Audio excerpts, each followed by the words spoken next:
Olá pessoal, tudo bem com vocês? A nossa aula de hoje é sobre os vírus.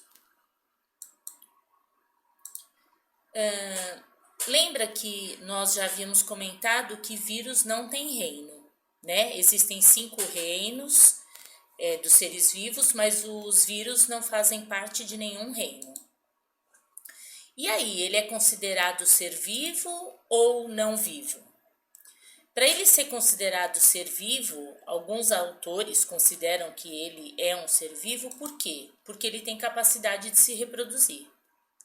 Agora, alguns consideram que ele não é um ser vivo, por quê? Porque eles são acelulares, ou seja, eles não têm célula. Aí vamos ver aqui um pouquinho das características gerais dos vírus.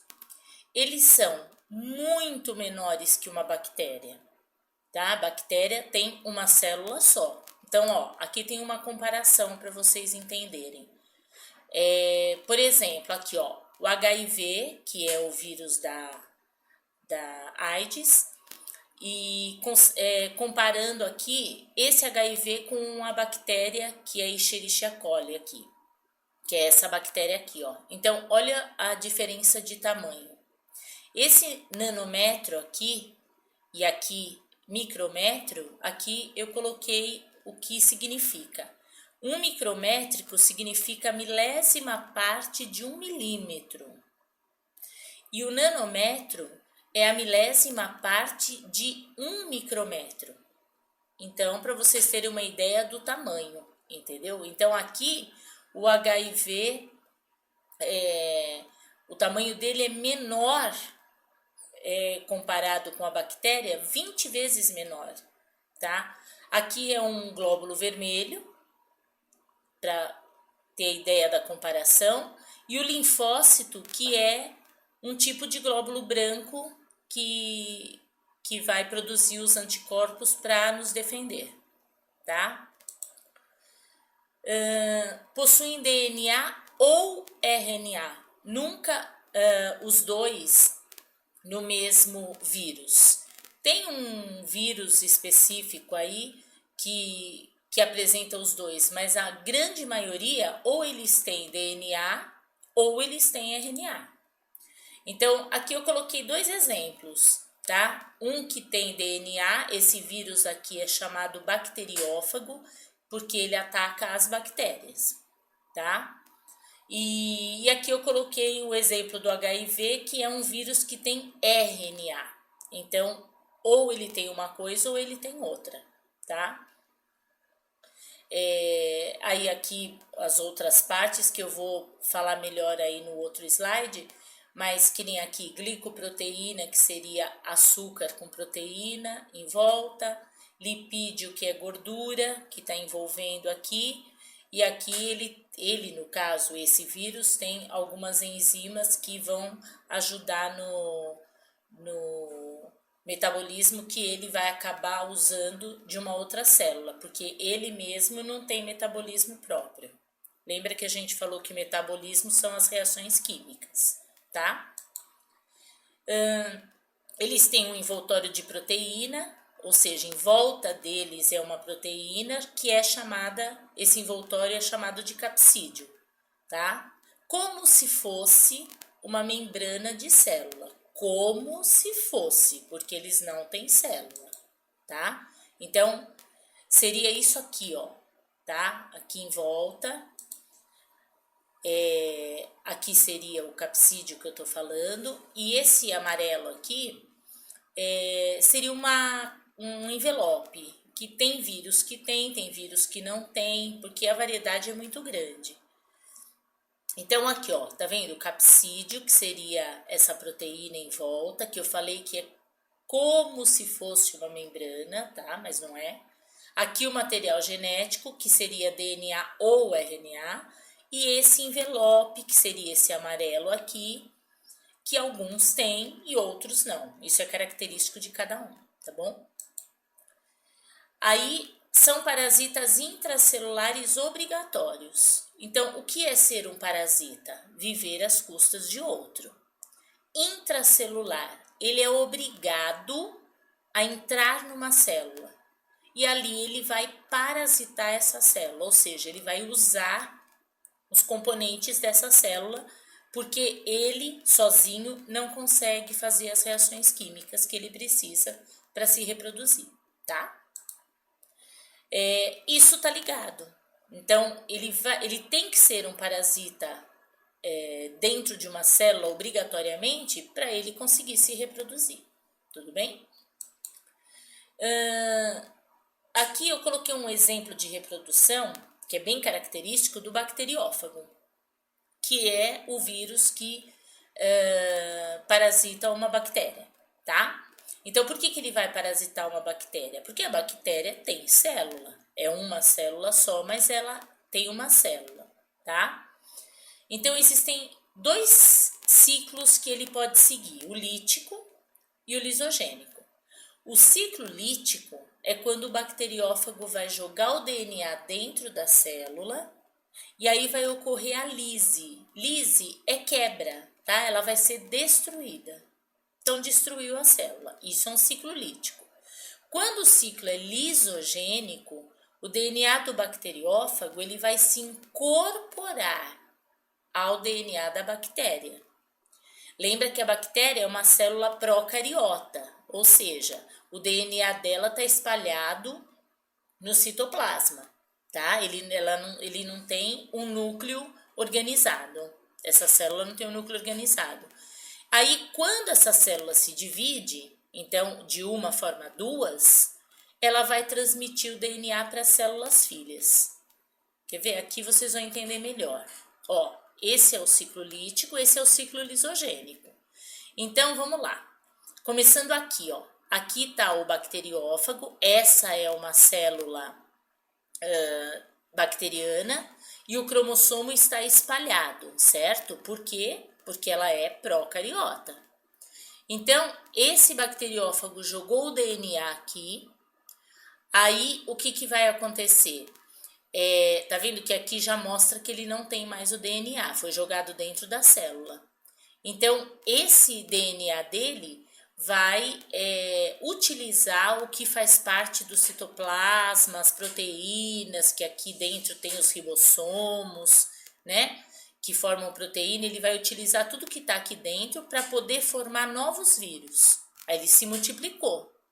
E aí o que vai acontecer são muitos vírus para uma célula só. Então, ela vai estourar, ó. Isso é a lise. Então, vai liberar os vírus que vão parasitar novas bactérias, tá? Agora, tem o ciclo lisogênico. Então, tá vendo que aqui tem dois caminhos. Se ele fizer esse ciclo aqui, ele vai estourar a bactéria, tá? Vai morrer. Agora, se ele fizer esse caminho, ó, o bacteriófago, de novo agora, o bacteriófago jogou o DNA na bactéria. Aí, aqui está separado.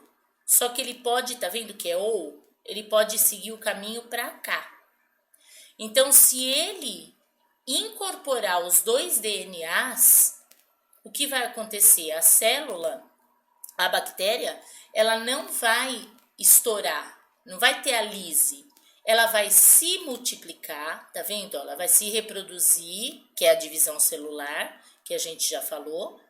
E aí, as duas células aqui serão idênticas, que seriam as células filhas, só que com o DNA do vírus e da bactéria incorporado, virou uma coisa só.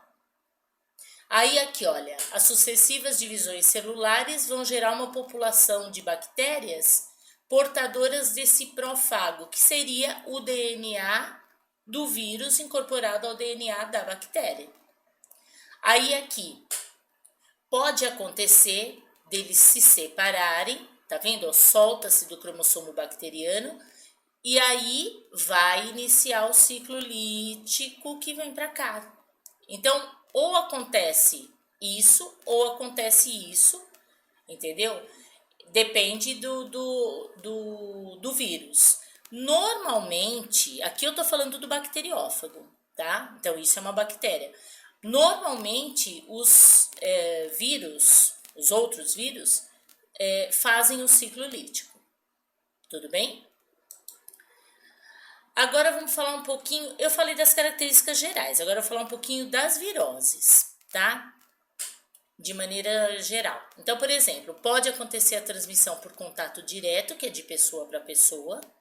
Então, pode ser no simples toque, um exemplo, o vírus da herpes. Pode ser através de secreções, então, por exemplo, através da saliva, como o vírus da raiva, através do sangue, como o vírus da hepatite C, como o HIV, da AIDS, através de muco, por exemplo, o vírus da gripe, tá? Por animais, especialmente insetos, através da picada, né? Então, por exemplo, uma pessoa infectada foi picada e aí vai passar para uma pessoa sadia. Isso seria febre amarela, dengue, zika, chikungunya. Depois nós vamos falar os sintomas dessas doenças mais para frente.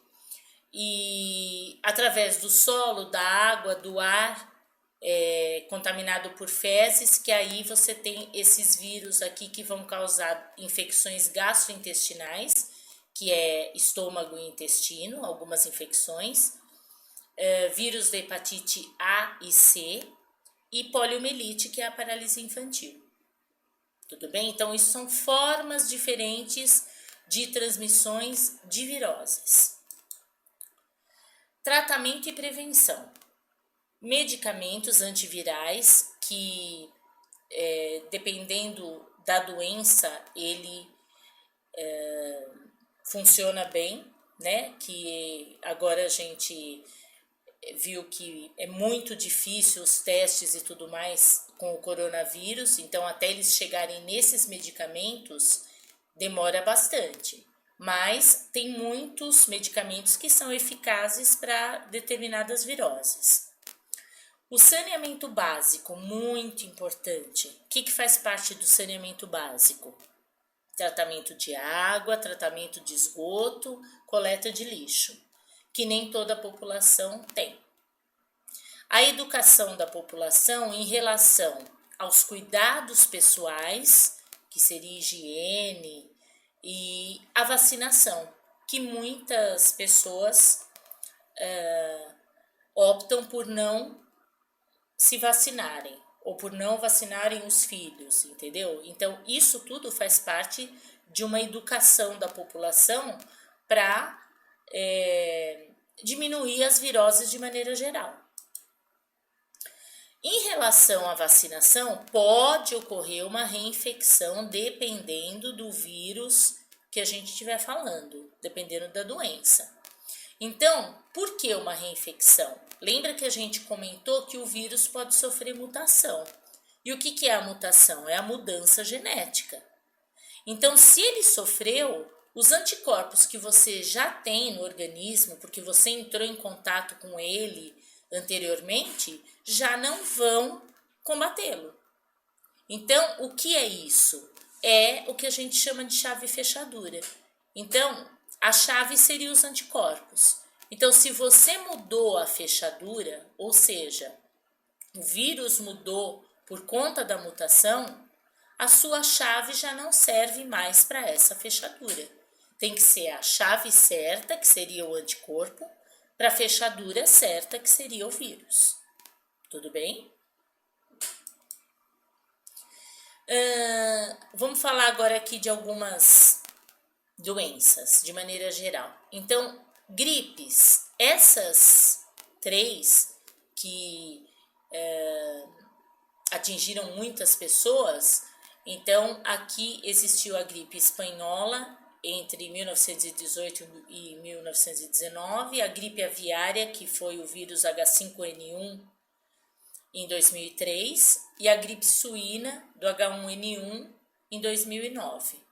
Então, muitas pessoas morreram com essas gripes, e sintoma de gripe normalmente são os mesmos, entendeu? De forma geral, que são problemas respiratórios, coriza, dor de cabeça, febre, enfim. Quanto à AIDS, o vírus que é chamado HIV, ele vai invadir o linfócito T, que é um tipo de glóbulo branco, que é ele que reconhece quando entra qualquer antígeno, que seria uma substância estranha, no nosso organismo, tá?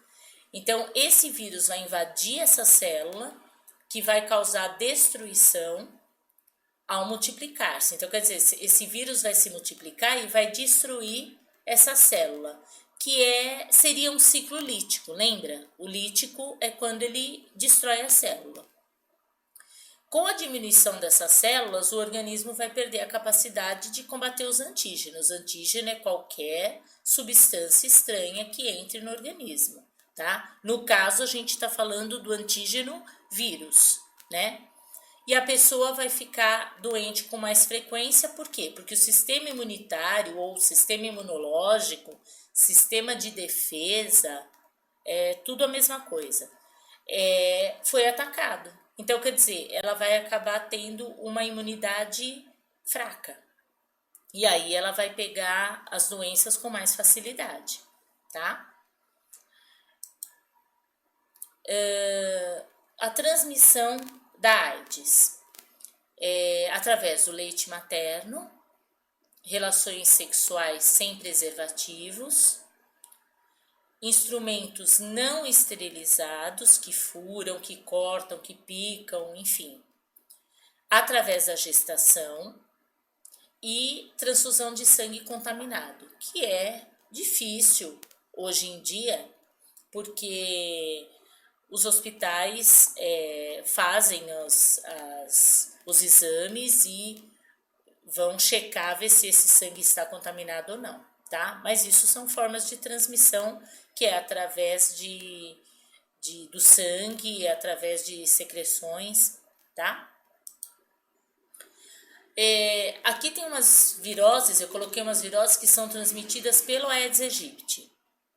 Lembra disso, pessoal? Nome científico escrito destacado, né? Escrito em itálico ou sublinhado, e sempre o primeiro nome com letra maiúscula e segundo, terceiro, dependendo do nome científico, sempre letra minúscula. A dengue, sintomas: febre alta, dor de cabeça intensa, dor no fundo dos olhos, cansaço, manchas vermelhas na pele e dores nas articulações. Tá? Esses são os sintomas principais da dengue, que foi transmitida pelo Aedes aegypti. Essas três doenças são bem parecidas, os sintomas inclusive, tá vendo? E ele acaba transmitindo, ele pode transmitir mais de uma dessas doenças ao mesmo tempo? Pode, porque o mosquito é o mesmo, mas os vírus são diferentes, apesar de serem semelhantes. Então, Zika, febre leve, dores nas articulações, manchas vermelhas que coçam bastante, olhos vermelhos, fotofobia, que é uma aversão à luz, luz, fobia, medo, tá? Alterações no sistema nervoso, de maneira geral. E chikungunya, que febre alta, dores, inchaço nas articulações, manchas vermelhas e coceira intensa. Vocês viram que os sintomas são parecidos, tá? A febre amarela é outra doença que é transmitida também pelo Aedes aegypti. Então, os sintomas: febre alta, calafrios, cansaço, dor de cabeça, dores musculares, náuseas e vômitos. Em casos graves, pode atacar o fígado, os rins, os olhos e a pele ficam amarelados por conta disso. Hemorragias, tá? Que é o sangramento, e possibilidade até de morte. Aqui eu coloquei o ciclo da febre amarela, que tem o ciclo silvestre e o ciclo urbano. O ciclo silvestre é quando esse mosquito, que ele tem outro gênero, tá? Que é o Haemococcus, esse é o Aedes, é o gênero Aedes, esse é o Haemococcus. Ele pica o macaco na mata e aí ele se infecta. né? O vírus vai para o mosquito. E aí o mosquito pica o homem. Então, isso seria o ciclo silvestre. É esse gênero de mosquito que vai picar o macaco que estava contaminado e aí vai picar o homem e vai contaminar o homem. Aí esse homem vem para a cidade. Aí o que acontece? Ele tem o vírus dentro dele que quem passou foi esse mosquito aqui. Aí este mosquito que está na cidade vai picar esse homem. E aí ele vai transmitir para uma outra pessoa e para outras pessoas na cidade. Ou seja, um ciclo está interligado ao outro. Tudo bem?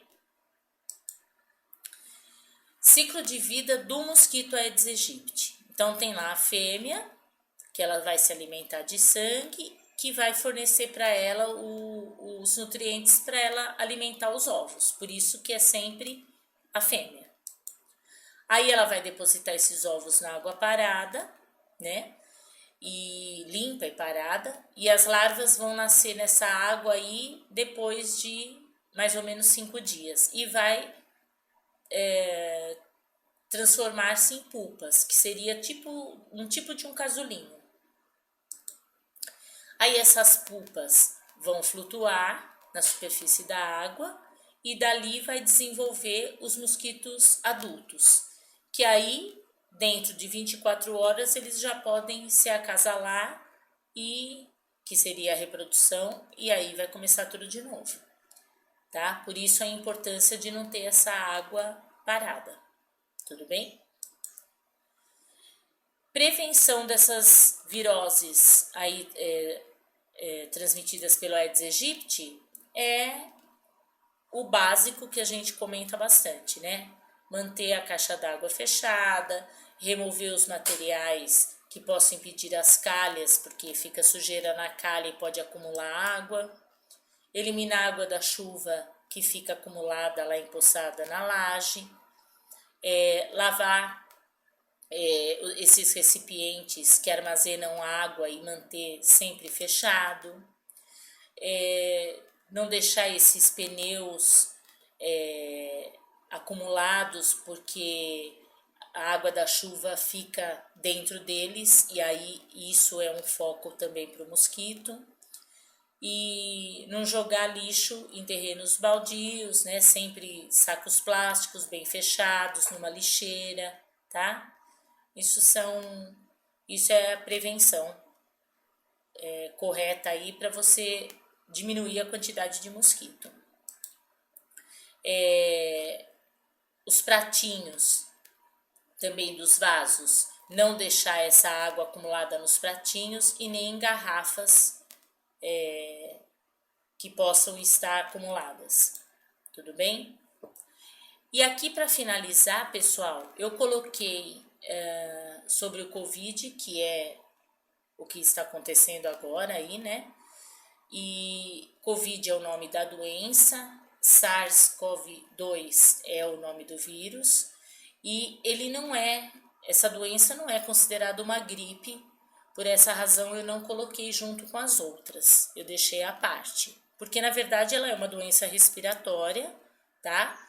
Que foi lá identificado na China, que vocês sabem, em dezembro de 2019, por isso Covid-19, e a transmissão de pessoa para pessoa. Então, os principais sintomas: febre, cansaço, tosse seca, que seria o mais comum, e nos casos mais graves, a febre alta, a pneumonia, né, e a dificuldade de respirar. Então, aqui, normalmente, os sintomas aparecem de 1 a 12 dias após a exposição do vírus. Isso é o que nós temos por enquanto, né? Porque as pesquisas continuam e, de repente, tem mais informação aí que a gente não sabe, tá? Pessoal, terminei aqui essa aula sobre vírus, eu espero que vocês tenham entendido e espero que vocês estejam bem, tá bom? Um beijão e até a próxima. Tchau!